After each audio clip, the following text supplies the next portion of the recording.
This video is brought to you by my generous backers over on Patreon. If you'd like to support the channel and get cool perks like access to the Discord, seeing the videos a week before anyone else, or an entire video dedication, then feel free to check out my Patreon. The link's in the description below.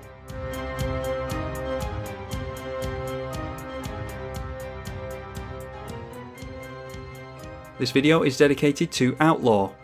Outlaw, thank you for supporting the EDH channel.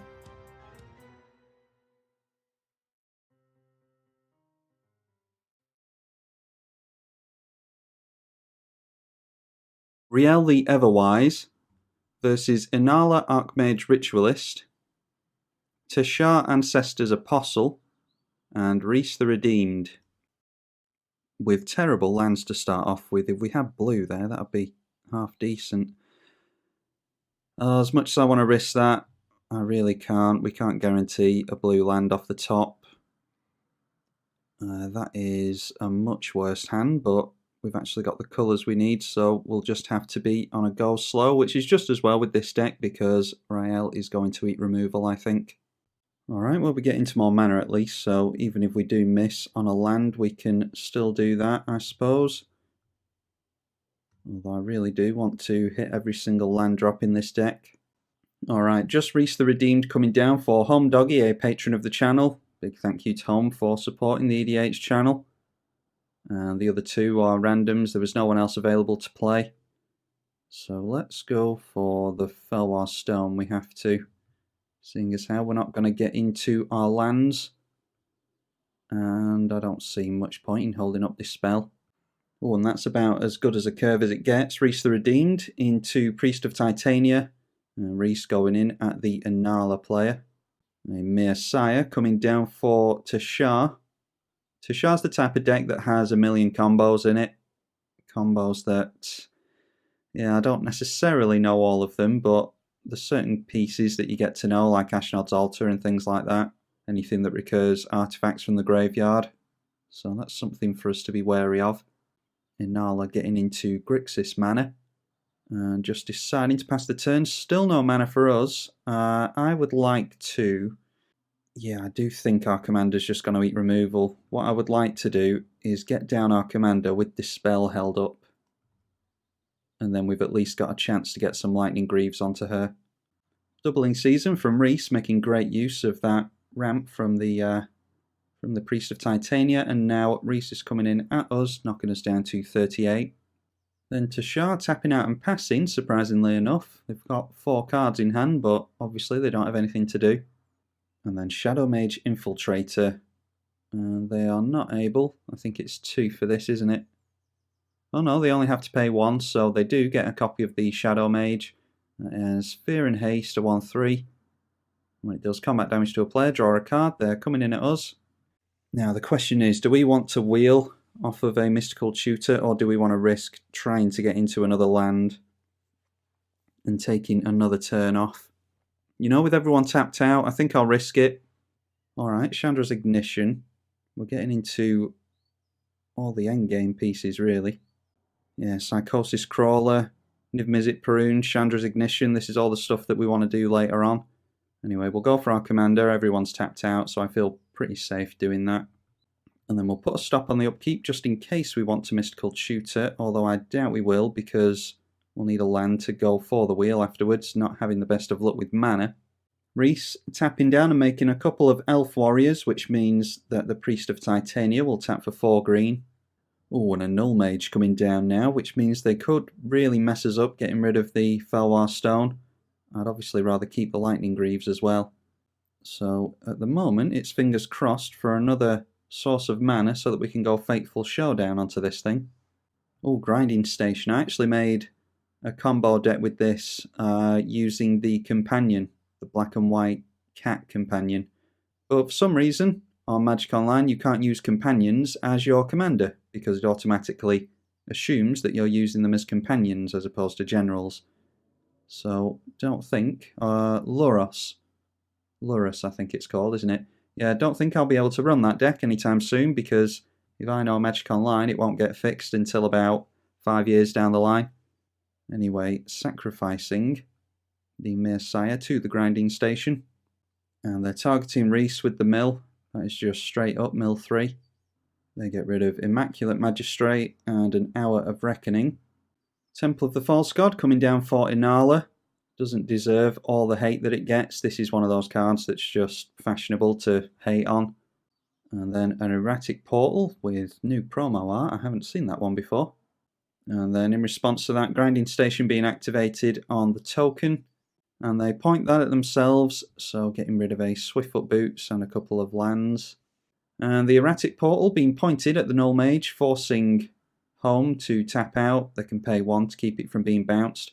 I actually prefer that because we can point some removal at this. I don't want them to play it and tap it out straight away. And then the Shadow Mage going in at home as well. We are going to draw a land here, aren't we? Alright, Cephalid Colosseum, I will take it. We're getting into pain lands, yeah. We're not doing anywhere near as well in this game as I did in the last one. The last one was just play testing, but you're probably going to see it because it was an interesting one to play. Yeah, so we have to go for Fateful Showdown on that Null Mage. And then Rio will trigger because we discarded, I think it was like 6 cards there. Around that anyway. So we're going to draw a bunch more, and look how many cards we had to go through to get to another land. Alright, let's go in for the Mana Crypt, try and catch up on mana. Nice that we've got Force of Will to try and protect ourselves with as well. And then they can untap Grinding Station if they want. They don't have another artifact to sacrifice, so I doubt they're going to make use of that. Then we'll go Arcane Signet as well. And one thing that I didn't realise in the last game, because I'd never played this commander before, is that she only cares about how much you discard once per turn. And I was trying to chain together a bunch of discard all in one turn, so obviously misplaying her there. So instead of going for Burning Inquiry, we will go for Library of Leng. That's going to set us up nicely. And then who do we swing in at? I'm going to go in at home in the hope that they just chump block with an elf. And then they've got less mana from the Priest of Titania. They do just chump block. Eladamri, Lord of Leaves. Other elves you control have Shroud. Yeah, I really don't like that, but I'm not about to use Force of Will on it. That'll get wrapped up in a board wipe, just like everything else. Deciding not to swing in with anything, and they are just passing the turn. They've got a lot of mana held up, but I'm not sure what Reese wants to do at instant speed. Uriok salvages. Return an artifact with CMC 1 or less from graveyard to hand. Okay, we'll allow it. Followed by a Lion's Eye Diamond. That's just infinite white mana for them, isn't it? Alright, it was just Ghost Quarter that they had, so they're activating the Lion's Eye Diamond. And they're making use of the infinite mana that I think they have. The problem is, they have to operate from the graveyard at this point. Don't they technically have infinite here with the Grinding Station? Yeah, I mean, they can play the Lion's Eye Diamond infinitely, and then have infinite mana. Every time it comes in, they can sacrifice the Lion's Eye Diamond in between gaining boatloads of mana. Miller's all out. Playing out to Shah now. Whenever you cast a historic spell, return a target creature card with CMC 3 or less from graveyard to battlefield. So they're just going in for their Messiah here. Alright, and with the Messiah and the Diamond in play, they are sacrificing the Messiah to the Grinding Station and targeting home and sacrificing the token as well.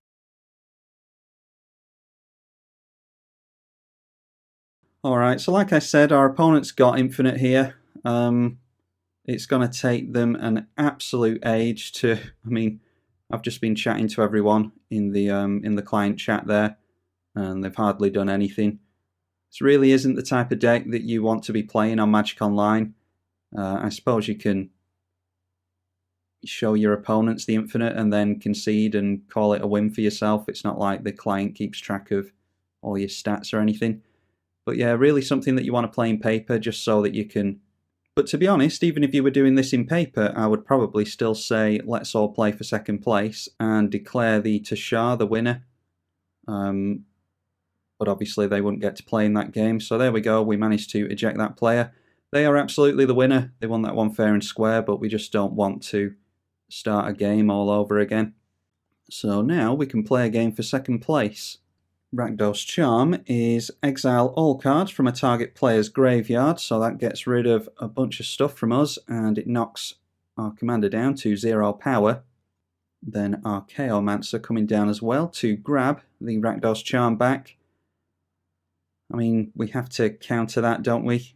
I imagine they've got plenty of recursion with our Chaomancer, but we need to try and keep our graveyard intact. So let's just get rid of Jace in this instance, because it's not going to count towards our power on Rael. Alright, a mana drain for us. What is the best means of discarding a bunch of cards? We will go Cascade Bluffs, because we're struggling on red mana a little bit. And then I think we just go Dangerous Wager. Or do we want to do that on our opponent's turn? Yeah, let's go for Cathartic Reunion here. And we'll discard Thassa's Oracle and Mana Drain. And then Library of Leng will allow us to put them on top instead, so that we don't end up losing out on those. We discarded a couple of cards, so we draw straight back into them with our commander, and then we draw the 3 cards from Cathartic Reunion. Alright, Dockside Extortionist isn't incredible, but we're just going to discard it anyway, so we might as well have a body in play. The 2 toughness might be relevant against the elves. And then I'm going to hold up Mana Drain and the Dangerous Wager. I want to try and Mana Drain something really good. Do we want to get rid of Thassa's Oracle? I don't think we do actually, so we're probably best playing that as well. Yeah, in that case, let's play that. We'll hold up Mana Drain, and if we decide not to go for Mana Drain, we'll go for Dangerous Wager instead. We can't do both, unfortunately. So we don't have any chance of winning the game with Thassa's Oracle here, but Bazaar of Baghdad isn't terrible. How many islands have we got? Not many at all, so let's go for the Bazaar of Baghdad on top. Yeah, just wanted to get some bodies in play because I imagine people are going to be swinging in at us. And now Home is doing something at instant speed. Oh, of course, they've got a means of doubling all the tokens on that, haven't they? But I think they're just using the top ability. Yep, couple of elves thanks to the doubling season. Skyshroud Claim from Reese off of the Priest of Titania. Oh, and a Collective Blessing. See, I'm worried about what the Inala player is going to do. They're more likely to wipe the board if that gets down, aren't they? But then this player can most likely mess with us. Now, I think we have to go for Mana Drain on that. We really can't deal with enchantments in this deck. And I can't expect the Grixis player to either. And Extract Darkness from the Inala player. Each player mills 2. Put a creature card from a graveyard onto the battlefield under your control. They get rid of our Bazaar of Baghdad that we put there. And Narset's Reversal was on top as well. And then a couple of lands for the Celestia player. Grabbing a Nissa, I think that goes for a forest. Yeah, so that won't do them much good. Although it will still flip 2, 4, 6 and 7 if they make a land. Doesn't care what land you have, it just cares about the number of them. And the Dimir creature going back in Home Doggy because he can't block that. We've got some red creatures in play. I think this cares about matching colours, doesn't it? Oh no, it's artifacts and or black creatures, so we couldn't have blocked it either. I think it's Intimidate I'm thinking of. Now we're going to get 6 mana from the Mana Drain, which is really good. We've got another counter spell there. Oh dear, and now we've had a Grixis player leave, so... Alright, so the Grixis player voted to kick the White Mage and then decided to leave. That's a shame. Just told my opponent I don't think we're going to use this game, but just in case we do, I'm going to play another turn or so. Let's go for the Ideas Unbound this time. Alright, and there's a command tower we can make use of. There's also a Wheel of Fortune, so do we just... No, we don't go in for Wheel of Fortune yet, do we? We do that on our opponent's turn. So in that case, let's just leave it there then, I think. It's a shame not to use any of that colourless mana that we just generated. But yeah, I think we do just leave it there. And at the end of the turn, we will discard the Wheel of Fortune. We will discard a Mountain and the Burning Inquiry. And then Wheel of Fortune definitely goes on top. I don't think we care about either of those though, so we'll properly discard those. Then we draw 3 from Rael and get into foil, which is really good with an island in hand. Yeah, so Library of Leng is really helping us out here. Then our opponent in response is going to make another couple of elves.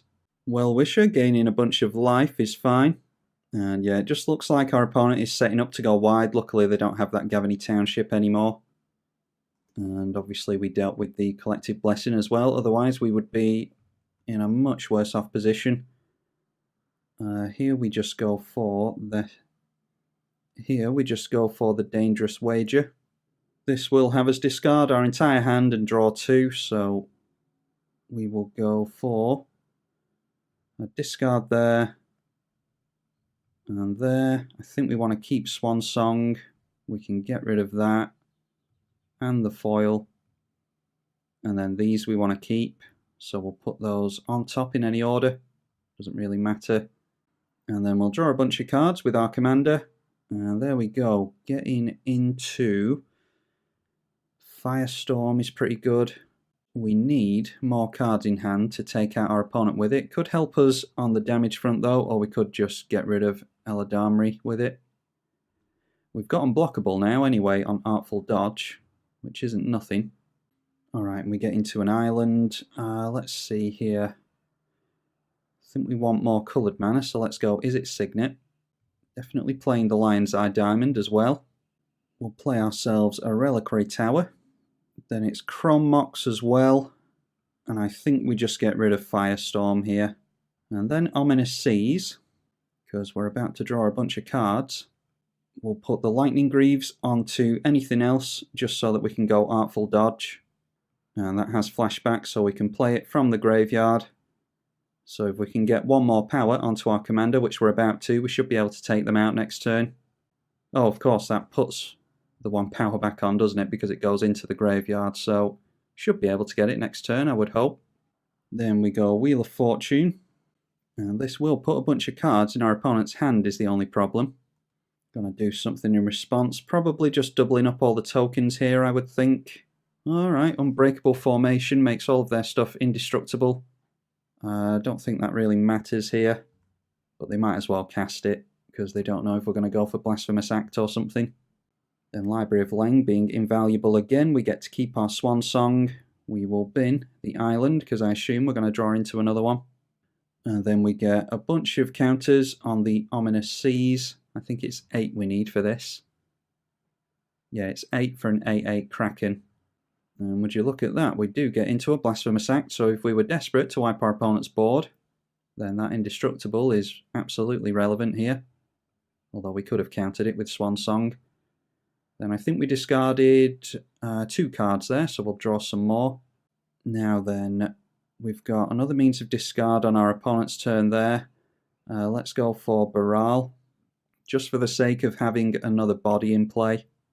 And, oh, we can also discard during our opponent's turn with the Lion's Eye Diamond, can't we?